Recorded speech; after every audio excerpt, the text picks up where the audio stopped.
Have you ever felt overwhelmed by an emotion, but you couldn't even name what it was? Oh, absolutely. Right. That confusion makes everything harder. When you can't describe what you're feeling, it controls you. But when you can put words to it, even simple words, it starts to lose its power. It really does. Or, on the flip side, have you ever been like so stubbornly logical and detached that you felt completely disconnected from your own life? Yeah, that's a profound disconnect. I mean, it usually means you are either entirely drowning in a feeling or you have completely cut yourself off from it just to survive. And, well, neither state is sustainable. Exactly. So to figure out how to take the steering wheel back, we're doing a deep dive today into a massive stack of clinical research, mental health center resources, and guides to therapeutic practices on dialectical behavior therapy, or DBT. It's such a rich topic. It is. Our mission today is to decode DBT, moving past all the clinical jargon to uncover highly practical tools for basically mastering our internal emotional weather and finding our balance. Which is something we all need. Totally. And a quick note up front, while we are exploring therapeutic practices today, this deep dive is for educational purposes. If you or someone you know is in acute distress, please reach out to professional resources like the 988 Lifeline or visit behavioraltech.org. Yeah, that's an important foundation. And to truly understand these tools, we need to look at the underlying mechanisms, the why and the how. These specific skills actually change the way our brains process distress. Okay, so let's unpack this. The word dialectical is, well, it's heavy. It sounds like something from a philosophy seminar, not a therapist's office. Yeah. What does it actually mean in practice? Is it like a tug of war in our brains? That's actually a great way to look at it. To understand the word, you have to understand why DBT was created in the first place by Dr. Marsha Linehan. Right, Dr. Linehan. Yeah. So at the time, the gold standard for therapy was cognitive behavioral therapy, CBT. And CBT is heavily focused on change. Change your distorted thoughts, change your problematic behaviors. Makes sense. But Linehan noticed something critical when she was working with patients who had severe emotional dysregulation. When she pushed them to change, they felt incredibly invalidated. They felt like she was saying, your pain is wrong, you're broken. Oh, wow. So they would just put up a wall. I mean, if someone tells you that your very real pain is just a distorted thought, that feels completely dismissive. Exactly. It's the opposite of therapeutic. But Linehan found that if she only focused on accepting the client's pain, the clients felt hopelessly stuck. They were drowning, and empathy wasn't a life raft. Right. So she realized she needed a dialectic. In philosophy, a dialectic is the process of holding two seemingly opposing truths at the exact same time and finding the synthesis between them. Ah, the ultimate tug of war. Precisely. And in DBT, that tug of war is between acceptance and change. The therapy balances both radically accepting you exactly as you are right now, validating that your pain makes sense, while simultaneously acknowledging that you must change your behaviors to build a life worth living. A life worth living. I really love that phrasing. It's so grounding. And while Dr. Linehan originally developed this for severe crisis behaviors, our sources show it's now widely used for anxiety, depression, and, well, just navigating the everyday stress of being human. Absolutely. Which means we all have to figure out where we are starting from. We have to understand the baseline states of our own minds. Right. So DBT categorizes our mental states into three distinct minds. The first is emotion mind. This is the state where your emotions are entirely driving the bus. Logic is out the window, facts are distorted by your mood, and you act impulsively based solely on how you feel in that millisecond. It's like driving a car with the accelerator stuck to the floor. Yeah. You're just reacting, moving incredibly fast and completely out of control. That's a perfect analogy. Then, on the far opposite end of the spectrum, you have reasonable mind. This is pure logic, rationality, and task orientation. It completely dismisses feelings and core values. It's cold, calculated, and, well, entirely detached from the human experience. So if emotion mind is the stuck accelerator, reasonable mind is like trying to drive with the parking brake on. Yeah. You're completely rigid. You might not crash, but you aren't actually experiencing the drive or connecting with the people around you. Exactly. The goal of DBT is to reach the third state, which is wise mind. Wise mind is the optimal state where your rational thinking and your emotional intuition finally synthesize. It honors the absolute facts of a situation, but it also respects your feelings and your values. It's finally taken the steering wheel. You're moving forward, but you are actually in control. But okay, I have to push back here for a second. Oh, for it. Because this sounds great on paper. It's so incredibly easy to say, just find your wise mind. But how do we actually do that when we're spiraling? When I am deep in emotion mind, let's say I'm furious about something at work, I don't want to find wise mind. I just want to react. I want to send the angry email. I know, I know. And that right there is the hardest part of DBT. You are fighting your own biology. Your brain's alarm system is literally tricking you into thinking that reacting impulsively is the only way to survive the moment.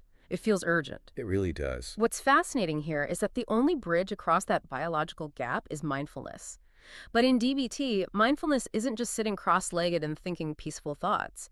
It's broken down into highly specific, actionable skills. Dr. Linehan divided them into what skills, what you actually do, and how skills, how you execute them. Okay, so if the goal is to observe our feelings without letting our brains instantly judge them or react to them, what skills actually look like in practice? Well, the absolute foundation rests on two core skills: observe and describe. Observing is the first step. It is simply noticing your internal or external environment without reacting to it. It's watching without words. You just notice a physical sensation or a passing thought or a sound in the room. You become the observer of your experience rather than the victim of it. Right. And then comes the crucial next step: describing. Yes, let's really focus on this describe skill, because this is where the magic seems to happen. After you observe, after you notice the feeling without judging it, you put words to the experience. Exactly. And again, when you can't describe what you're feeling, it controls you. But the moment you name it, you create distance from it. So instead of spiraling and saying, I'm a total mess, everything is ruined, you use the describe skill to say, I notice I'm feeling overwhelmed and my chest is tight. Or instead of thinking nobody cares about me, which is a classic interpretation fueled by emotion mind, you describe the objective reality. You say, I'm having the thought that I am alone right now. Oh, that's such a shift. It really is. You're labeling the experience as a thought, not as a concrete fact. You strip away all the evaluative judgments, the good, the bad, the shoulds, and the shouldn'ts. Let's do a practical exercise right now for anyone listening. Think about how you are feeling at this exact moment. Start with the words, I notice, and just describe it without judgment. Just keep it simple. Yeah, I notice I feel tired. I notice I'm a little anxious. That's it. If you just did that, you just practiced the describe skill. Yeah. Dr. Marshall Linehan really emphasized that observe and describe together form the foundation of DBT mindfulness. They absolutely do. And you have to execute this using the how skills. You do it non-judgmentally, meaning you don't evaluate the anxiety as bad for simply existing. You do it one mindfully, focusing on just that one feeling without multitasking. And you do it effectively, focusing on what actually works for your long-term goals. You know, if this is clicking for you, hit like and subscribe to DBT Me, because these tools are just so practical. But okay, mindfulness sounds great conceptually. What is actually happening under the hood of our brains when we say, I notice I'm angry? Right. Why does putting words to a feeling actually do anything? It sounds like a neat psychological trick, but how does it physically stop the stuck accelerator? Well, it's far more than a psychological trick. It is a profound biological intervention. The research in our sources reveals that DBT physically changes brain structure and function. We're talking about the interplay between two primary regions, the prefrontal cortex and the amygdala. The prefrontal cortex is the logical planning decision-making center right behind our foreheads, right? Yes, it's the brain's executive control center. And the amygdala, which is located deep within the emotional center of the brain, is your fear processor. It's your internal alarm system. When you are in emotion mind, your amygdala is hyperactive, it's firing rapidly, and as a result, your prefrontal cortex goes offline. Wow. You literally lose access to your logical planning brain. Here is where it gets really interesting. The sources dive into the neuroscience of that describe skill we just practiced. Research shows that objectively labeling your emotions, what neuroscientists call affect labeling, actually activates the prefrontal cortex. It does. The simple act of searching for the word anxious or tight turns the lights back on in your executive center. And when the prefrontal cortex lights up, it physically sends inhibitory signals down to the amygdala to turn down the alarm bells. Putting feelings into words is not just a nice idea. It physically calms your brain. If we connect this to the bigger picture, you're seeing neuroplasticity in action. Every single time you pause, observe an emotion and describe it like, I notice I'm feeling angry, you are strengthening the neural pathways between your thinking brain and your feeling brain. It's a biological hack. Yeah. You are literally using language to wire your brain for calm. And because the brain learns through repetition, these pathways become stronger every single time you pause instead of reacting. Exactly. But, neuroplasticity requires consistent practice over months and years, which raises a very practical problem. Rewiring takes time, but what if you're in a moment of acute, intense panic right now? Right. If I'm having a 10 out of 10 panic attack, my prefrontal cortex is completely offline. I cannot mindfully describe my way out of it. I can't just say, I notice I feel like I'm dying and expect my brain to suddenly calm down. No, you really can't. You can't just take deep breaths when the car is already crashing. How do we force our brain back online in an absolute emergency? That is exactly why DBT includes the distress tolerance module, and specifically the TIPP skills. TIPP, distress tolerance skills, are not meant to solve your underlying problems. They are emergency override switches meant to help you survive a crisis without making it worse. TIPP stands for temperature, intense exercise, paired muscle relaxation, and paced breathing. I really want to zero in on that first one, temperature. The source material advises that when you are having an emotional meltdown, you should hold your breath and submerge your face in a bowl of cold water, or put a Ziploc bag of ice water over your eyes and cheeks for 30 seconds. Yeah, that's the one. I have to ask, why on earth does splashing cold water on your face work when you're having an emotional meltdown? It sounds like a punishment. It sounds super jarring, I know, but it's grounded in pure evolutionary human physiology. When you hold your breath and plunge your face into cold water, you aren't just shocking yourself. You are specifically stimulating the trigeminal nerve, which runs right around your eyes and cheeks. And what does that nerve actually do? So when cold water hits the trigeminal nerve while you're holding your breath, it sends a direct biological distress signal to your vagus nerve, and the vagus nerve acts as the master switch for your parasympathetic nervous system. This entire sequence triggers what is called the mammalian diving reflex. It's the mammalian diving reflex, like a dolphin diving into the freezing ocean. Exactly. It's an evolutionary survival mechanism designed to keep mammals alive in cold water. When triggered, the body instantly initiates a cascade of physiological changes to conserve oxygen. It forces your heart rate to slow down dramatically, sometimes dropping by 10 to 25%, and it immediately activates that parasympathetic nervous system. Which is our rest and digest system. The exact opposite of the fight-or-flight mode that the amygdala is pushing. Right. You are using temperature to completely bypass your conscious thoughts and force your biology to hit a literal reset button. It rapidly decreases physiological arousal, which pulls you out of emotion mind and gives your prefrontal cortex a chance to reboot and come back online. That is wild. You are essentially tricking your body into thinking it's submerged deep underwater, so it forces your heart to slow down. Yep. And the other TIPP skills do similar things, right? Like intense exercise sprinting or doing jumping jacks physically burns off the cortisol and adrenaline. Paired muscle relaxation involves intensely tensing and then completely releasing muscle groups. And paced breathing directly signals the vagus nerve to engage the parasympathetic nervous system. They're all physiological interventions for psychological distress. But let's say you use the cold water, your heart rate drops. The immediate crisis is averted. The work isn't over. How do we prevent that cycle of dysregulation from repeating tomorrow? We can't just walk around with bowls of ice water forever. No, definitely not. We have to look backward at our behavioral patterns to understand how we got to the boiling point in the first place. We have to trace our steps, because a lot of times the initial emotion isn't actually the thing that causes the meltdown. It's how we treat ourselves after we feel the emotion. The sources talk about this dangerous loop of emotional vulnerability paired with self-invalidation. This is a crucial concept. Emotional vulnerability means you might simply be biologically wired to feel things more quickly, more intensely, and for a longer duration than other people. Your emotional baseline is just, well, more sensitive. But the true suffering multiplies when you add self-invalidation to the mix. So what does this all mean? Self-invalidation is basically beating yourself up for having feelings at all. Let's use a real-world scenario to track this. Say you send a vulnerable text message to a good friend, and you can see they read it, but they don't reply. They leave you on read. You instantly feel a pang of hurt and rejection. That's the emotional vulnerability. But then the self-invalidation kicks in. Instead of just allowing yourself to feel hurt, you tell yourself, I'm so pathetic for caring. I'm too needy. Why am I always the one reaching out? What is wrong with me? You're layering shame and anger directly on top of the original pain. You aren't just sad anymore. Now you're sad and deeply ashamed. The secondary emotion acts like gasoline on a fire.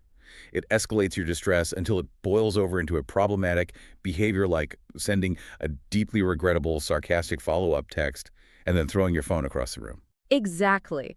And to stop this loop from happening every time someone doesn't text you back, DBT utilizes a core tool called chain analysis. In DBT, the foundational belief is that behavior is never random. It is a chain reaction. A chain analysis meticulously traces every single link from the prompting event to the target behavior. I picture it like being a detective at the scene of your own emotional crime. You aren't there to judge the suspect, you're just there to map the exact sequence of events. The goal is forensics, not shame. So if we look at our texting scenario, let's actually map the chain. Link number one is always the vulnerability factors. What made you susceptible that day? Perhaps you were running on 3 hours of sleep, you skipped lunch, and you were already incredibly stressed about a deadline at work. Your biological resilience was already depleted. That's link one. Link two is the specific prompting event. Seeing the read receipt with no reply. Link three is your exact thoughts in that millisecond. They don't care about me. Everyone eventually abandons me. Link four involves the physical sensations in your body. Your chest gets incredibly tight, your face flushes hot, and your breathing gets shallow. Link five is the urge. What did your body literally want to do? The overwhelming desire to lash out, to protect yourself, to make them feel as bad as you feel. And finally, link six is the target behavior itself. Typing out the sarcastic, angry text message, hitting send, and throwing the phone. By mapping every single link in the chain, you bring automatic, unconscious patterns into conscious awareness. When you see it laid out like that, it's a completely different picture. It's not just, I'm a crazy person who sends angry texts. It's a domino effect. But I have to ask, looking this closely at a moment where you lost control, where you lashed out, does that just invite more of that shame and self-invalidation we just talked about? This raises an important question, right? How do we hold ourselves accountable without self-blame? That is the beauty of this tool. Chain analysis provides the ultimate DBT balance. It demands accountability without blame, and it offers compassion without excuse. Compassion without excuse. Let's really dig into that, because as a society, we really struggle with this. We usually do one or the other. We either entirely excuse someone's bad behavior because they were triggered, or we entirely blame them and label them a bad person without trying to understand their biology. DBT finds the middle path. When you see your behavior laid out as a sequence of biological responses, lack of sleep, vulnerable states, and escalating thoughts, you realize that your action made complete sense given the exact chain of events. It removes the label of being bad or broken. You see why the dominoes fell. That brings immense self-compassion. But the accountability part means you don't get to just shrug and say, well, I was tired, so throwing my phone makes sense. Exactly. Because you can now see the individual links. You are accountable for identifying exactly where to apply a skill to break the chain next time. Like, see right here at link number 4, when my chest got tight and I had the thought, they don't care about me, that's where I need to use my describe skill to label the thought. Or here at link number 5, when the urge to lash out hit a 9 out of 10, that's where I need to go put my face in a bowl of ice water, using the TIPP skill. The forensics give you a literal roadmap for the future. Make sure to subscribe to DBT Me, one skill at a time. You can build a life worth living. That's beautifully said. You shift from asking, what is fundamentally wrong with me, to asking, what specific skill could help me here? It moves you from being a passive victim of your emotions to an active participant in your own regulation. Okay, this has been an incredibly deep and practical journey today. We started by recognizing the fundamental tug-of-war in our heads between our emotion mind and our reasonable mind, and the ultimate goal of taking the wheel with wise mind. We learned that mindfulness, specifically that powerful describe skill, isn't just a calming idea, it is a biological tool. It really is. Using affect labeling physically rewires the brain, activating the prefrontal cortex to turn down the amygdala's alarm system. We talked about pulling the emergency brake with TIPP skills, using the mammalian diving reflex and the vagus nerve to force our bodies to calm down. And finally, playing forensic detective with our own behavioral chains so we can break the cycle of self-invalidation and find compassion without excuse. It all comes back to Dr. Linehan's core mission emotional regulation is not a simple decision you make once and then you're fixed. It is a capacity, a muscle, that is built over time through the repetition of these exact skills. It's the daily practice of building a life worth living. But as we wrap up this deep dive, we want to leave you with something to mull over on your own. Yeah, in the source material Exploring the Psychology of Change, there's a profound observation.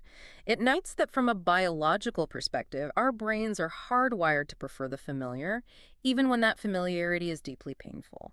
The brain's alarm system interprets uncertainty and change as danger. So your resistance to using these skills isn't a personal flaw, it is just your mind trying to protect you by clinging to what it knows. Wow. So I want to leave you with this question. What painful emotional habit or reaction are you clinging to right now simply because it feels familiar? And what small, wise mind step could you take today to embrace the temporary discomfort of change? Think about the sheer complexity of the human mind we uncovered today. The picture isn't always clean or binary, it's often muddy. But with the right tools, you don't have to stay lost in the muddy waters. You can learn to describe the storm, drop the temperature, and chart an entirely new path forward. Thanks for taking the deep dive with us today. Remember, if you need immediate support, the 988 Lifeline and behavioraltech.org are there for you.